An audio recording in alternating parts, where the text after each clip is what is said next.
This is the story of the one.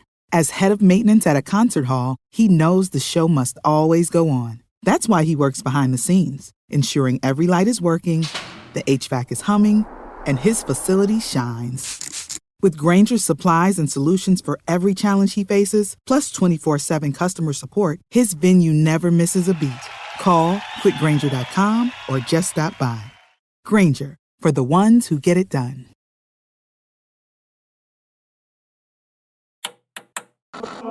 With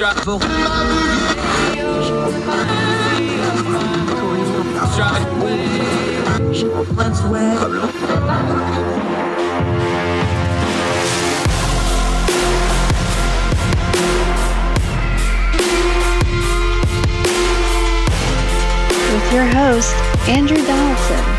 This is Heard Tell. Welcome to Heard Tell. It's a Wednesday. It is July the 6th, year of our Lord 2022. Hope you all well. Welcome to Heard Tell. I'm Andrew Donaldson. Thank you so much for giving us the most precious thing you have, your time, as we try to unwind some really messy stuff in the headlines and turn down the noise of the news cycle on some important topics today. Loaded show. Very excited about what we have for you. We're going to go out to Minnesota, where the GOP legislator accidentally passed edibles into law. We'll talk about how that got into being a bit of a mess. Also on the program today, great guest. We're going to set it up in the second segment. There's a lot of moving parts over in the UK. We have on our UK friends a lot.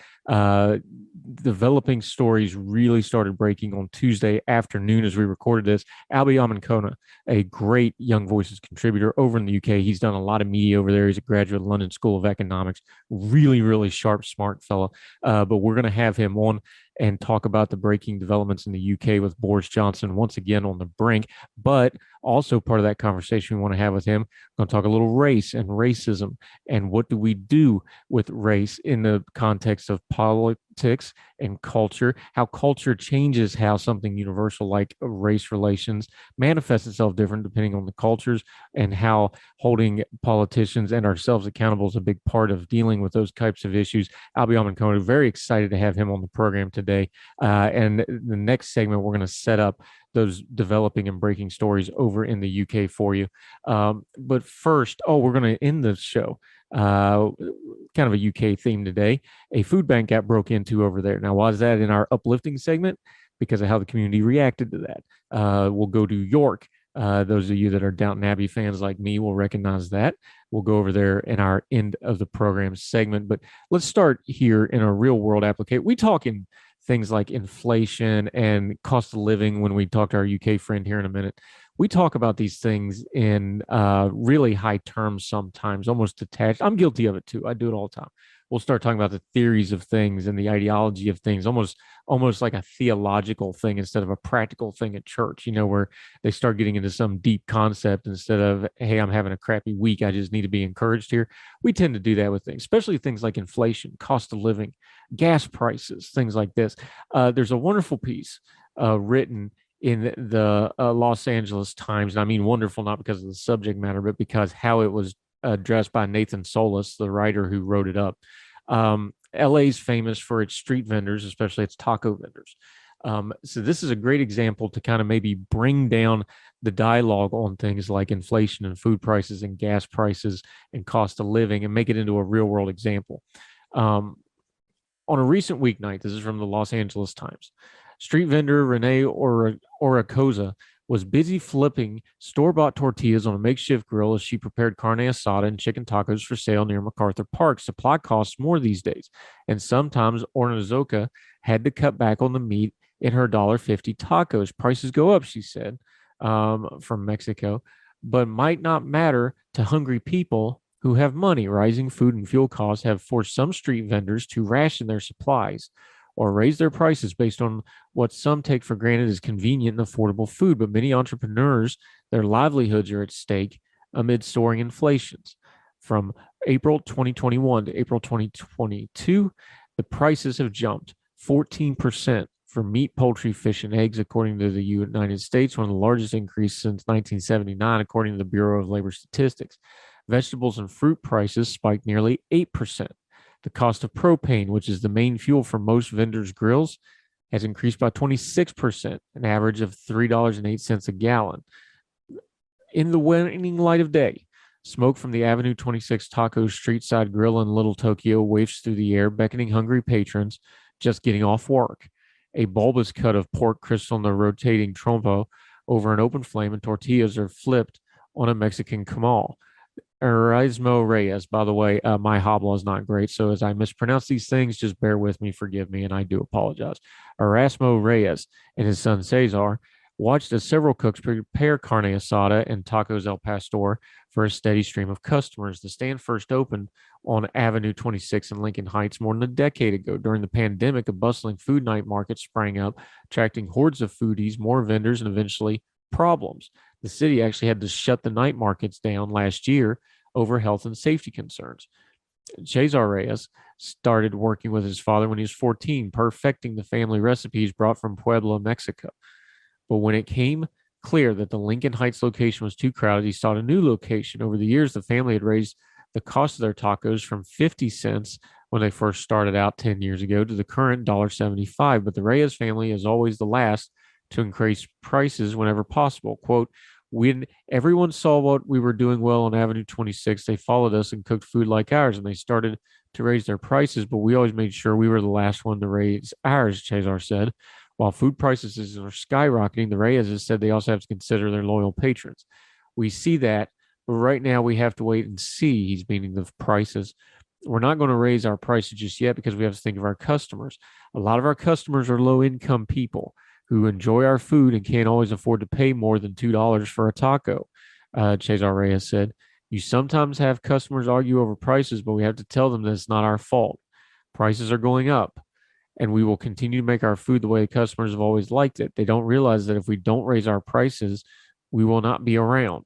Brothers Miguel and Luis Contreras stood with their families in the shade of a school bus parked near the grill stands. Miguel said they spent about $60 on food for about 6 people and another $20 on sodas. Of course, we're aware of inflation, Miguel said, but you work, you come home tired, and you want to eat, so you try to get some food. It can't be helped. We have to feed our families, Luis said. I know gas is expensive and almost $7 in places, but I still have to drive to work. This is in California. It's higher than the national average. That's why he's saying $7. The brothers work at a party supply store. They and their families eat at taco stands maybe once a week now because the price increase in groceries. I don't pay attention to the price of the tacos. Maybe I should, but I don't. I don't usually ask. The atmosphere in the parking lot has a communal vibe as people tailgate and eat their food. Kelsey McCoy and Sandra Gao bring out-of-town visitors here all the time. They're probably the best in town. We keep going back. Even if the prices go up a little more, they're going up everywhere. Even the hot dogs wrapped in bacon that you see outside the Staples Center are so expensive now. They're like almost $9. So $1.75 taco is still a bargain. Also, like $12 for my quesadilla. It's way too much, Perez said. The food is good, but maybe too much. I don't want it to be more than if I went to sit down in a restaurant. I think people don't understand the true cost of food, Rudy Espinoza, an executive director with the nonprofit Inclusive Action and advocacy group. Customers see a street vendor and they may assume it's affordable or should be affordable, and they may sort of sneer if the prices go up. They may expect food to just be affordable all the time, and that's just not real. An interesting real-life perspective on cost of living, food, gas prices, propane prices, all these things affect people, and the lower down the economic strata you go, the more it affects you, especially food prices and fuel prices, if that's your livelihood making food and you need fuel to do it. And for folks trying to get a cheap way to get food for the working class folks, those prices mean a lot. Those couple cents here and there mean a lot. And sometimes I'm guilty of this too, we talk about these things in really high terms. Maybe this will be a little bit better way of explaining the crisis as it exists in real world terms. Besides, who doesn't like a good street taco? It's one of the best things in the world. More Hertel right after this.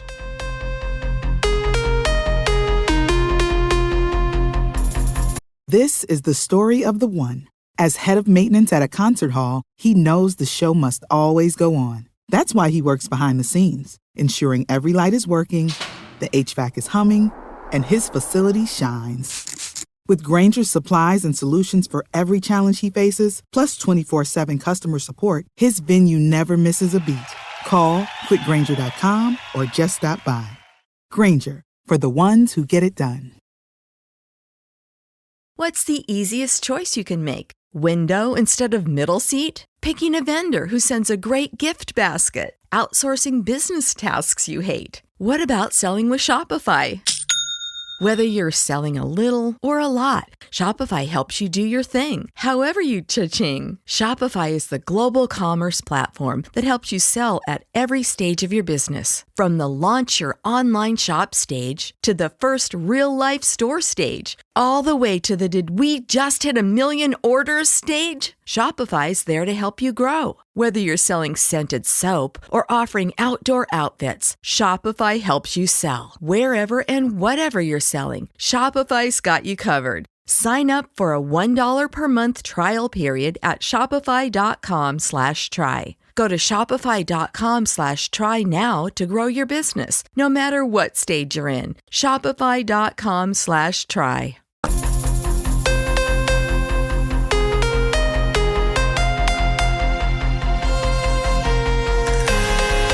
Dr. Hertel, I want to set up the background on what we're going to be talking about with our guest, Albie Amankona, who's joining us from the UK today. We kind of had breaking news. We do pre-record that segment, so some of this changed as we were recording this. This was going down. If you're listening to this as the Wednesday morning program, which it's intended to be, PMQ, going to be lit. Probably going to want to watch that. But over in the UK, things are developing rapidly. Sky News, Boris Johnson can expect a torrid time today as he faces both prime minister questions and the parliamentarian liaison committee less than 24 hours after Rishi Sunak and Sajid Javid dramatically resigned as members of his cabinet on Tuesday evening. Chancellor Mr. Sunak, Chancellor of the Exeter, is roughly would be the Treasurer's Secretary, although much more important to their government than it is here. And Health Secretary Mr. Javid, which is also important because remember they have the NHS National Health System, universal health care over there, leading to a wave of resignation. A total of 10 Conservative MPs left their position, 2 cabinet ministers, 1 minister, 4 parliamentary and private secretaries, 1 vice chair, and 2 trade envoys. The resignations have left the prime minister battling to remain in office in the face of questions about his handling of the row over the MP Chris Pritchard's conduct. We won't go into it. He is very credibly accused of gross misconduct. You can read it for yourself. Mr. Pritchard quit as deputy chief whip last week after claims that he groped 2 men at a private members club, but Mr. Johnson said he had been told about concerns about his behavior dating back several years. Mr. Sunak's resignation letter published on Twitter, he said he could no longer remain loyal to the prime minister, who remains mired in scandals over the appointment of Mr. Pritchard, among other things. The former chancellor, tipped as a potential future leader of the Conservative Party, told the prime minister he was quitting with, quote, great sadness. This is the quote from the resignation letter. To leave ministerial office is a serious matter. For me to step down as chancellor while the world is suffering the economic consequences of the pandemic, the war in Ukraine, and other serious challenges is one I have not taken lightly. However, this is from the resignation letter. Quote, the public rightly expects government to be conducted properly, competently, and seriously. I recognize this may be my last ministerial job, but I believe these standards are worth fighting for, and that's why I'm resigning. In his resignation letter, Mr. Javid, also a former chancellor, having quit the cabinet once before, said the people, quote, expect integrity from their government. Voters now believe the current administration was neither competent nor, quote, acting in the national interest. It goes on to detail the rest. We'll link to this in the piece, but a little bit of background before we talk to Albie about the breaking news that was going on over there. As we talk to him, we will keep abreast of this. Stay tuned. We'll get to that conversation with Albie Amankona right after this on Heard Tell.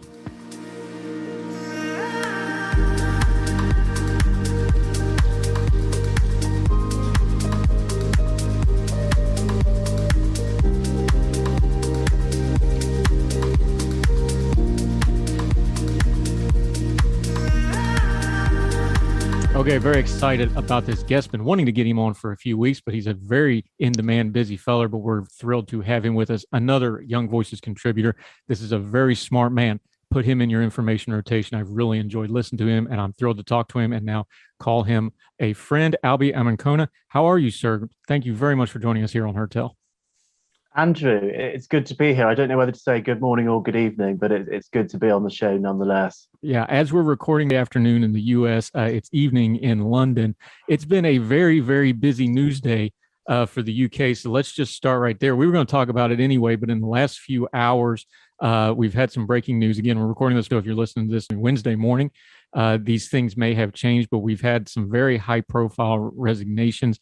For the American audience who doesn't understand what a chancellor of the exchequer is and these sorts of things, these two gentlemen that resigned, who are they, first of all, in the government, and why is that a big deal that's kind of changed the narrative on this a little bit?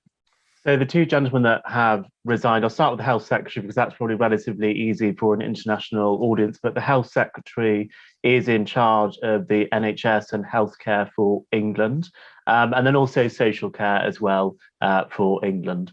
So he essentially runs the NHS, was instrumental in the sort of the response to COVID and a lot of the COVID regulations and the rules that came in place after Matt Hancock had to stand down last summer for the affair that he had with one of his advisors at the time. So that's Sajid Javid, who was the Health Secretary. He was actually also previously Home Secretary and previously the Chancellor. And then he stood down, Sajid Javid stood down as Chancellor and Rishi Sunak took over as Chancellor. And the Chancellor of the Exchequer is essentially the person that is in charge of the Treasury, which is in charge of things like taxation, things like government spending, and essentially has the purse strings of the United Kingdom. So two very powerful figures over the past 2 years in charge of the COVID policy and the COVID response. Yeah, and for the visual, if you watch Prime Minister Questions on Wednesday morning, the last couple of weeks, these are the two guys that sit right beside Boris Johnson. That's who they are. To the outside observer, when you're having crises and things like this, these are both ambitious men. Both of them have been named for, a future in politics. What part of this is the current crisis? Because let's be adults here. They're not really learning anything about Boris Johnson. They don't already know. They know this man very intimately over a number of years. They've decided for their own self that they need to step away and separate from him. So how do we parse that out in the visuals of this and also in the politics of it? My personal view is that I think it is unlikely that either of these two gentlemen would end up as a real serious contender for the leadership of the Conservative Party in the United Kingdom. Sajid Javid has actually already tried a few times and didn't get very far. And Rishi Sunak was involved in quite a serious tax scandal earlier on this year with his wife's non-dom status. She had basically a tax status that wasn't entirely in the United Kingdom, and because she is the daughter of a billionaire, that was a lot of money that she was saving, and that was seen as quite a big blow to any future leadership bids for Rishi Sunak. So I actually do think that these men have done this for moral reasons rather than to further their own careers. And in fact, in his resignation letter, Rishi Sunak, the Chancellor, acknowledged that this might actually be his last ministerial position. Does that give this heft? Because let's go to the guy who does have the job that this is all centered around, Boris Johnson. It's just been a drip, drip, drip this year. He'll have a high moment, and then we have a personal crisis, usually somewhat self-inflicted. Let's just be honest. He'll have a high point. He'll get out of a scandal, and then another scandal comes. Is this going to give more weight than the last one? Because we've done this Boris Johnson resignation watch before. We've done it a few times.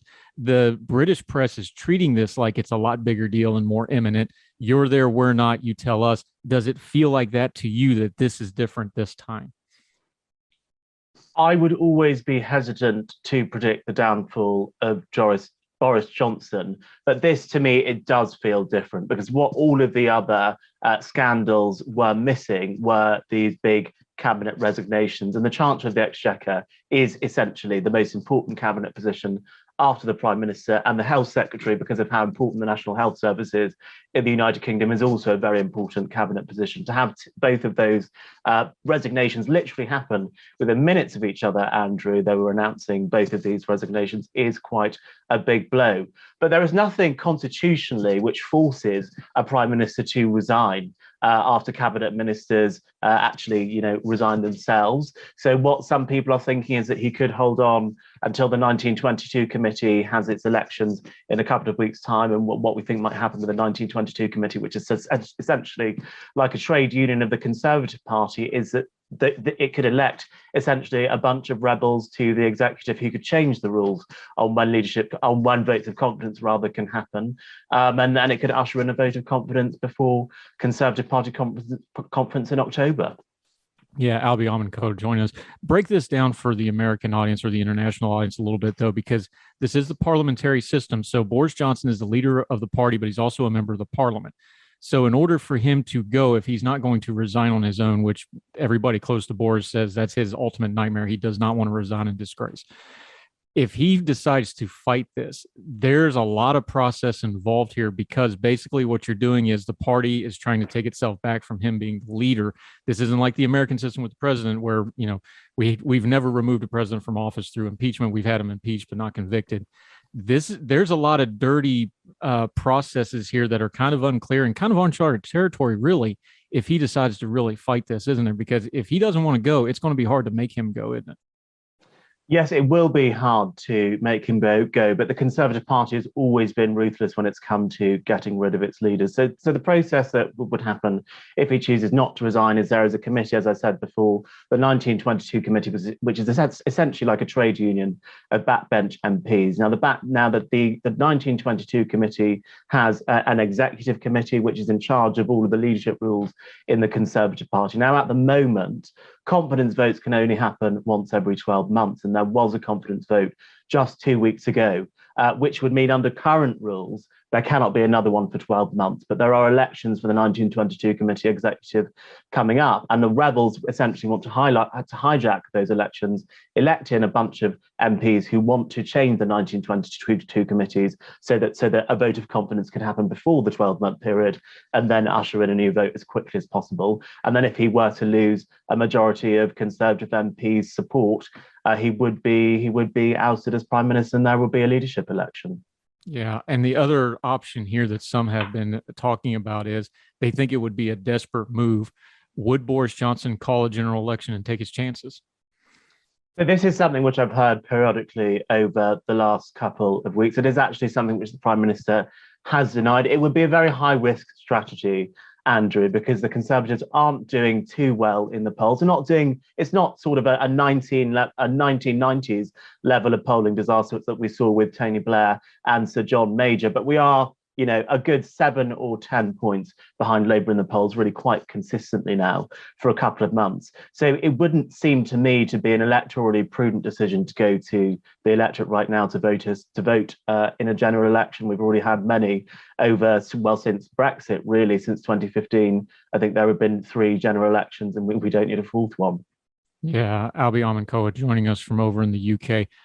Crisis reveals things. Crisis brings pressure. Pressure reveals fault lines.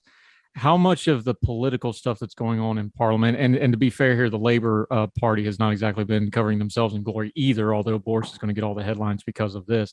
It's been kind of a mess the last few weeks. How much of this is the crisis, the cost of living crisis? Every time we talk to our UK friends over, they're like, oh, no, this is all anybody's talking about is cost of living. There is some international stuff. Northern Ireland's a mess.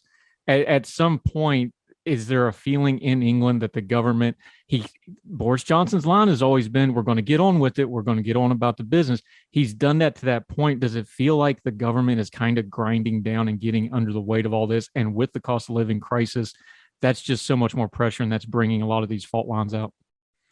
Undoubtedly, the biggest issue facing the British people at the moment is the cost of living crisis. We've got inflation at 9.1%. We've got fuel prices spiraling out of control. We've got gas companies not passing on the government fuel duty cut onto consumers. People are really feeling the punch. And to the government's credit, they have actually come out with quite an unprecedented package in support to the British people. A lot of people argue that there's not necessarily a conservative way to handle a cost of living crisis by essentially handing out money to people.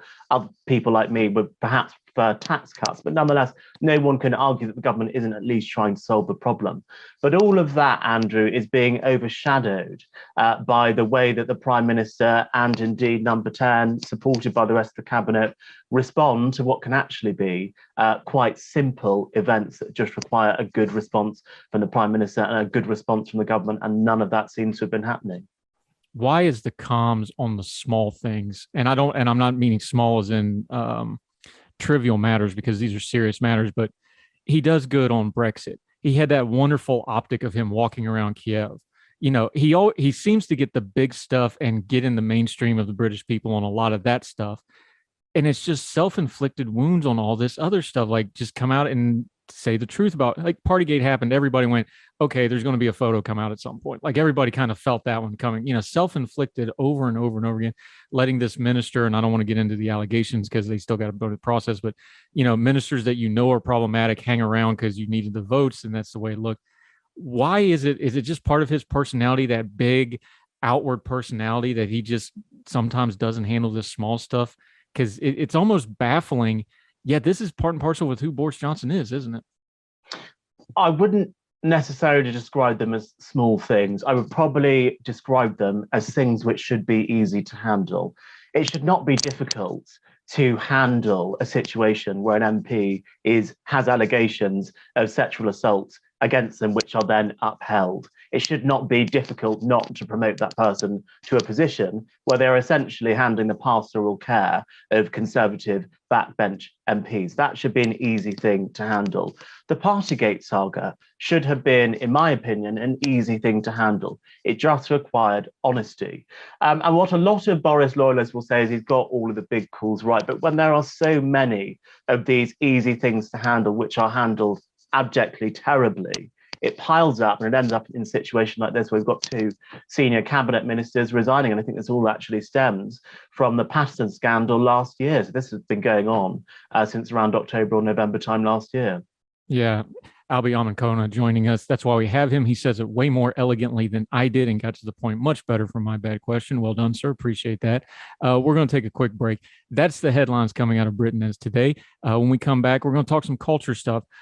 His work on race. We're going to talk about how this is a universal human issue, but culture does seem to affect how it manifests itself quite a bit. Also talking some more about our friends over yonder from our side of the pond. Albie Amankona continues to join us on Heard Tell right after this break.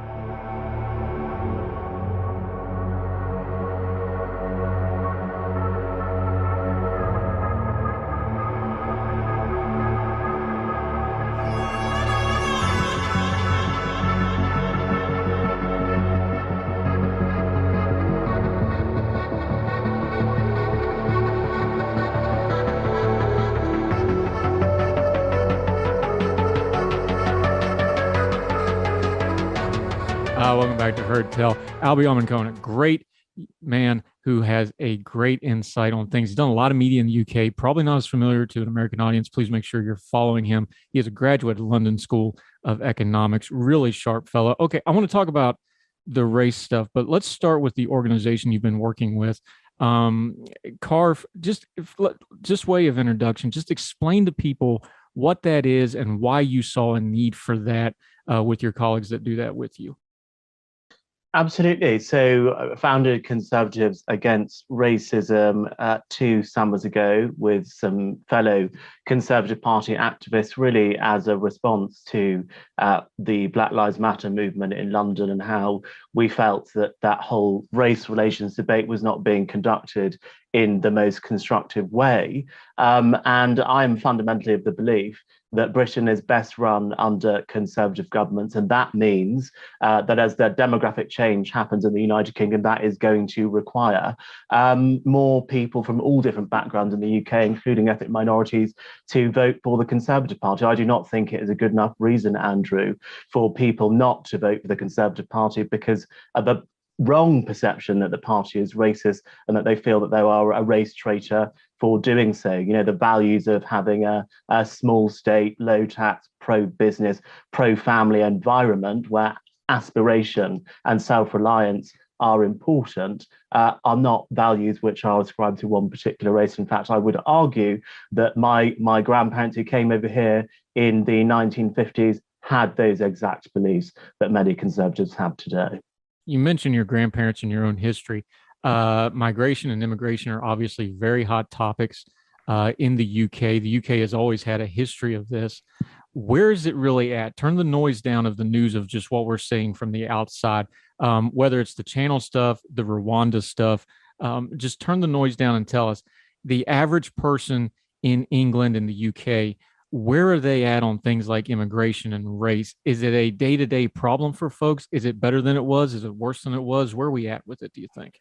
So it's really interesting. It's a really interesting question, actually, Andrew, because when it comes to legal migration, if we actually look at the net migration figures for this year, and actually since Brexit, I think it's the highest that they've ever been. And yet, in terms of where migration is and immigration is rather on the agenda of the British people, it's actually come down since Brexit because there's this perception now that having left the European Union single market and no longer being forced to adhere to freedom of movement, that there is this idea of having control of migration. So on the legal side of migration, Andrew, I would say that the British people are, it's not something which bothers that many people compared to when we were in the European Union. It was really something that was quite up high on the political agenda. You had numerous Conservative governments pledging to get net migration figures back into the tens of thousands. That has now been dropped, and it's not really caused that much of an issue.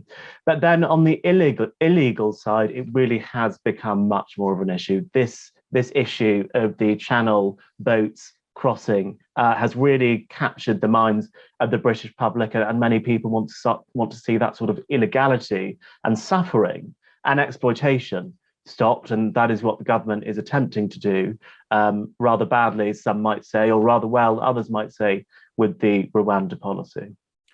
Let's talk about the cultural difference for a second, because race is a universal problem across humanity, but it really does seem like whatever culture you're in dictates how that manifests itself. For America, of course, we have our racial issues in history. We're having a problem where we can't even talk about it right now, but we have our civil rights movement, obviously slavery in the past. England's a little different. England abolished slavery ahead of us. But then at the same time, with all our racial problems, when you talk about Europe, you guys use soccer and football to use soccer to us, a lot talking about race because that's how it gets in the headlines a lot. We don't have to have empty stadiums for sporting events either. What is it about different cultures that race and racism tends to manifest differently because of that? Is it just the human nature part of it, or is part of that how the governments and the cultures are dealing with things?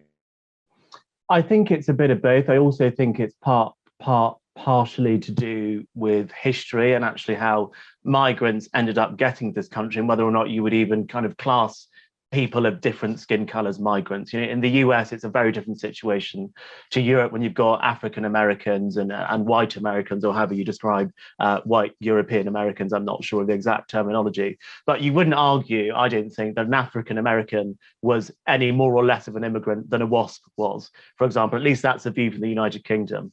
Whereas in Britain, of course, all Black people that live in Britain are sort of 2, 3, 4 generations from being migrants. So I say that my grandparents came here in the 1950s. So I think the history of Europe and the history of America is very different. We also didn't have slavery here on British shores, even though, of course, we were major beneficiaries from the slave trade. We didn't actually live with slaves in Britain in the same way that you did in the South in America. So a lot of those segregation laws which were in place in the US, which held, I guess, African Americans back, didn't exist to the same extent in Britain. So I think the history of how immigrants got to this country, or how people of darker skin tones got to Britain and got to America, is a key differentiator in how race manifests today.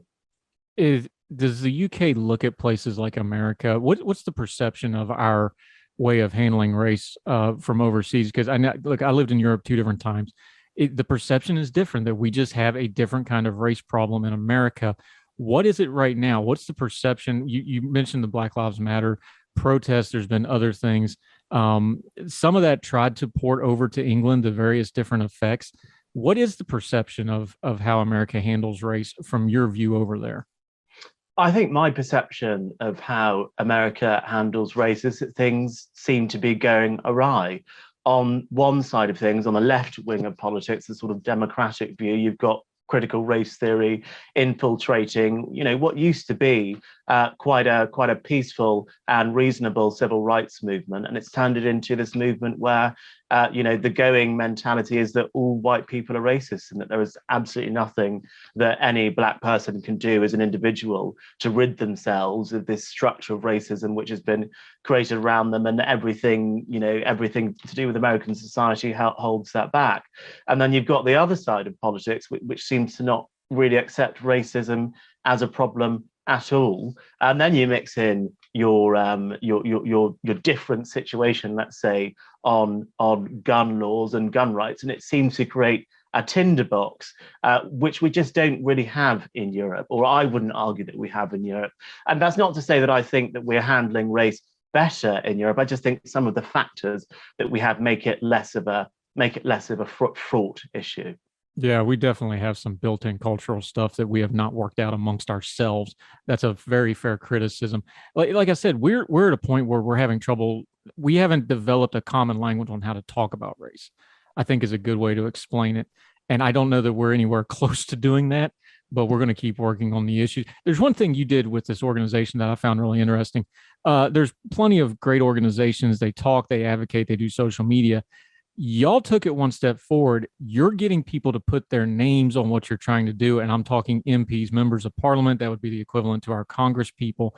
Why is it important to you and your organization? It's right on the front page of your website. Why is it so important for you to get them to put their names on it, to get them to commit to these principles, put their faces on it? Race is one of those things where getting accountability for it is really, really hard, but you seem to make it a center point of what you're trying to do. I find that admirable. Why is that important to y'all, though? It's important to have buy-in, I think, from across the Conservative Parliamentary Party with any political organisation that you are running, whether or not that is an organisation which is calling for lower taxes. I'm involved in lots of those, or organisations which are calling for better trade relations with the US, like Conservative Friends of America are doing a very good job of doing that, or grouping around solving the problem of race relations and selling that conservative dream of aspiration, hope, and pride in country to ethnic minorities across Britain. It's important to get that parliamentary buy-in, because ultimately it is parliamentarians who are the people who are in the position to be making those arguments in Parliament and changing laws and passing legislation. And actually, earlier on this year, the government released its response to what was seen as quite a controversial report on race relations, the Sewell report. The Inclusive Britain strategy came out earlier on this year, and there are 76 policy actions which are going to be taken forward and implemented over the rest of this Parliament. So if you do get MPs bought in on your mission, you can make real change, and that is something that we were campaigning the government to do for a long time. One thing that and the left and the right's a little differently over there, but just for the sake of common discussion, one thing the left in America has done better than the right has when it comes to things like race is understanding that you just cannot talk about race without talking about economics and cultural things. What is it in the Conservative Party over there? You mentioned things like lower taxes. Obviously, the cost of living situation is just crushing everybody right now. That's on everybody's mind. This would seem like the perfect moment to educate folks of like, look, it's indisputable that racism changed, the perceptions of racism changed based on economic strata. People look at poor people of race differently than rich people of race. Is this not a moment where, even though we're having a crisis, we should take it and make it a teachable moment and go, look, you have to talk about economic and policy when you talk about race. They've got to go hand in hand. Is that something that conservatives are going to be able to do in the near future, do you think? I think it is going to be difficult for a Conservative Party at the moment, with the economic agenda that it has had, to start selling this sort of Thatcherite, Reagan sort of low tax, small state, pro-business environment conservatism that lifts everyone up and makes, countries and even the world a more prosperous society. But I do think that has to be at the core of any discussions around race relations, and any discussions around race relations and being a conservative, because those principles of economic empowerment, of self-reliance, of financial freedom are not reserves of people who are of a certain skin color. And actually, I think if you actually look at a lot of the Black famous people in this country, if we're thinking about a lot of athletes, a lot of rappers or people high up in business, they all share those principles, but very few of them vote for the Conservative Party. And we need to change that perception. And that's what me and my organization are trying to do. How much of it, we talk so much about culture, even on our own show here, culture and politics, because you just can't unwind that ball. They go too much together. Over there in the UK, and you can speak on it to the American side too if you want to, but in Europe wider, how much of this is more of a cultural problem than a policy problem? Because let's be honest, there's only so much policy that can change human behavior. You can only legislate so many things. How much of it is going to be a cultural fix, or even probably a generational fix, maybe is a better way to term it, as opposed to a policy fix? I know we need to do both at the same time, but what do you think the balance there is? I do think it is primarily a cultural fix, because you actually look at the 76 policies being brought forward by the government in their inclusive Britain strategy. They are policies that, in fact, left-wing, people on all wings of politics have been calling for a very long time, and especially anti-racist campaigners. And these are being put forward by a Conservative government. So I think the policies are there. I do personally think it is something which is more cultural. It's about how we talk about race. It's about how we sell this broader idea of capitalism to a generation of younger people who feel that maybe capitalism hasn't quite worked for them. A lot of us aren't able to afford to buy our own homes. A lot of us aren't able to participate in the labour market with the same job security as our parents had done. We're even experiencing a fertility crisis because people just don't feel like they have the economic fundamentals to have children. And I think this builds into this general feeling that capitalism more broadly needs a bit of a control alt delete moment. And I think this is part of that moment. Let's just deal with that there in the minutes we have remaining, though. What's the language we should be using? Because like you just said, we need to be able to discuss it. What's a better terminology? Do we need some new nomenclature? Because, and I want, one of my core principles has always been, economic freedom is freedom. Because if you can't eat and you can't take care of your family, that's going to trump everything else. So like you just said, how do we marry those things? What's some of the better language we should be using in nomenclature, do you think? I think we've got to stop being so liberal with the word racist. To be fair, when I say we, I mean the commentariat and the media more broadly, I think is really overusing that word to a point where for some instances it doesn't really mean anything anymore. I think, but on the other side as well, I think we've got to stop all of this woke, anti-woke nonsense, because no one's when people use words like woke and when people use words like anti-woke, they're very nebulous phrases and no one really knows what they mean. We've got to be specific. If we are talking about how are we going to improve the educational outcomes of Black Caribbean boys, that's what we need to be talking about. If we are going to be talking about how do we replicate the educational success of the British East Asian community for the rest of British children, we need to be specific about that. We need to be specific with the language that we're using and not use these nebulous terms like institutionally racist or woke or anti-woke. We need to be specific, targeted, and that's how we'll move forwards. How do we, because racism by the very definition of the term is a people problem, how do we make people understand that it is a people problem that you have to deal with on a personal level? Because I think that's where a lot of the disconnect, on social, everybody's 10 foot tall and bulletproof on social media and says whatever they do in their daily lives, their daily interactions with their communities and things like that. How do we talk about that issue on an interpersonal basis? Because like you said, we use racism way too fast usually, although there are some racists. Most of it is prejudice and born out of ignorance. How do we use the language change in that situation to make this back to a people problem and kind of make it everybody's problem to work on a little bit, as opposed to just something we're yelling about on social media?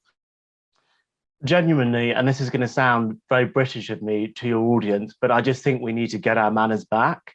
And this is not just on the issue of race relations. I think this is just on any issue which is discussed on social media nowadays. It just descends into people hurling insults at each other and then trying to get each other fired for saying something which is wrong and not really giving people the same respect and chances that you would if you were having a face-to-face conversation with that person. I think our human relationships have become less human in a way. So it's harder for us to see that other point of view. It's harder for us to give that ground, to let someone make a mistake, apologize, and then learn from it. And that's actually one of the cool parts of my campaign at Conservatives Against Racism. There will be people that say things which are wrong, but as long as they learn from that situation, show some contrition after that situation, and then behave differently afterwards, we should allow people to make that journey on their own and commend them for it afterwards. Yeah, what a concept. Have a little graciousness with folks. That would cure a lot of our societal ills, I think. Albie Amankona, what a wonderful conversation. We will have you back very soon, my friend. But until we get you back on the show again, let folks know where they can be following you on social media, your organizations you're working with, and all the things you have going on over there, my friend. Absolutely. Well, it's been great to speak to you, Andrew. Thank you so much for having me. Anyone that's found anything that I've said reasonably interesting, and no worries if you don't, you can find me at Albie Amankona on Twitter, and then the website is carfe.org.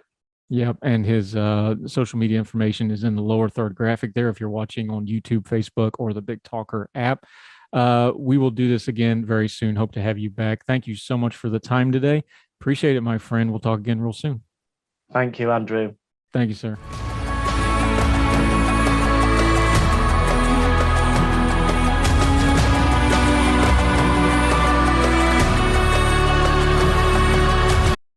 For the ones who know safety isn't a catchphrase, it's a culture. And the ones who help make sure everyone makes it home safe. For the safety-minded who watch everyone's backs, Grainger offers supplies and solutions for every industry, as well as safety assessments and training to keep your facilities safe and your people safer. Call, click Grainger.com, or just stop by. Grainger, for the ones who get it done.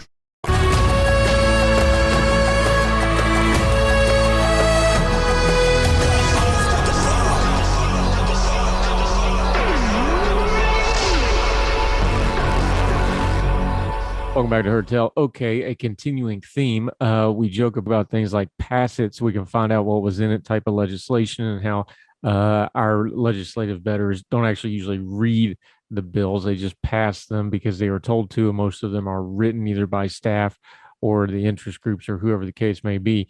Minnesota, we have an extreme example that's a little bit funny.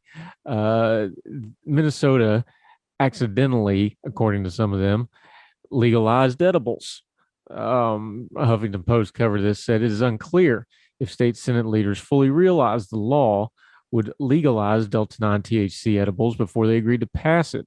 Senator Jim Abler admitted to the Star Tribune he thought the new law would require only Delta-8 THC products and didn't realize the new law would legalize edibles with any type of THC. Delta-8 and Delta-9 are both cannabinoids, but Delta-9 is more common and easier to extract, while Delta-9 is more potent. Also has the same side effects, including mental fog.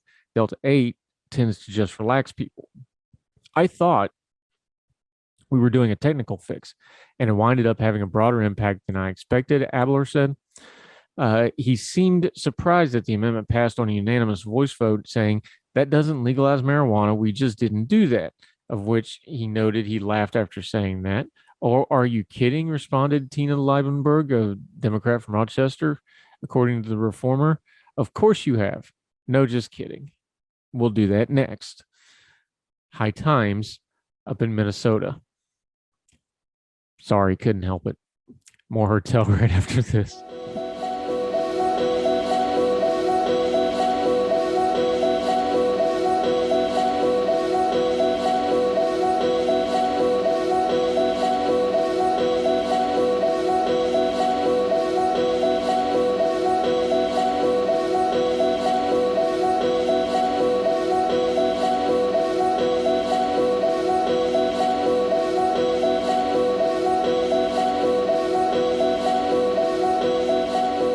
Welcome back to Heard Tell. Okay, good news segment. We always try to end on an uplifting note. This one starts bad, but comes out good. Over in the UK, since we've been heavy on the UK on this episode, York, a food bank, says it was overwhelmed the support it received after its entire stock was stolen last week. 2 people forced to open a storage cupboard at the I Am Reusable base in York and, quote, stripped the main food shed of everything, the charity said. Organizer John McGall said there had been an absolute fantastic response from the locals. I love this quote. Listen to this. We've even had people who used to come to the food bank actually come back with items of food as well. A local business has offered to repair the damage, and people have donated supermarket food deliveries and help replenish the goods. Mr. McGaw said a man and a woman were seen breaking into the cabinets, and when they were challenged by a neighbor, they said, quote, "We can take what we want. It's a food bank." North Yorkshire police are investigating the theft. Despite the break-in at the food bank based near the city center, still managed to get food parcels out over the weekend and now have more food than they started with. Speaking on BBC Radio York, Mr. McGaw said the organization fed more than 100 people a day, and demand was likely to grow when the school summer holiday started. So make sure you're checking on each other. Food banks are really important over there. Also here in America, check out what's going on in your own community. Make sure if you've got anything extra or you can buy a few extra things at the grocery store, make sure you're helping each other out. But cool story there. I love that line about how people that had came to the food bank before came back and brought food back to help others out. That'll do it for Heard Tell today. Hope you enjoyed the program. We so appreciate you, and we would love to hear from you at Heard Tell Show on the gmail.com, at Heard Tell Show on the Twitter. We would love to hear from you either which way. Let us know what you're thinking, feeling, and enjoying about the show. That'll do it for us. So wherever you and yours are across the street or around the world, we hope you're well. We hope you are well fed, and we will talk to you again soon for more Heard Tell. All the music on Heard Tell is provided under a Creative Content license from monstercat.com.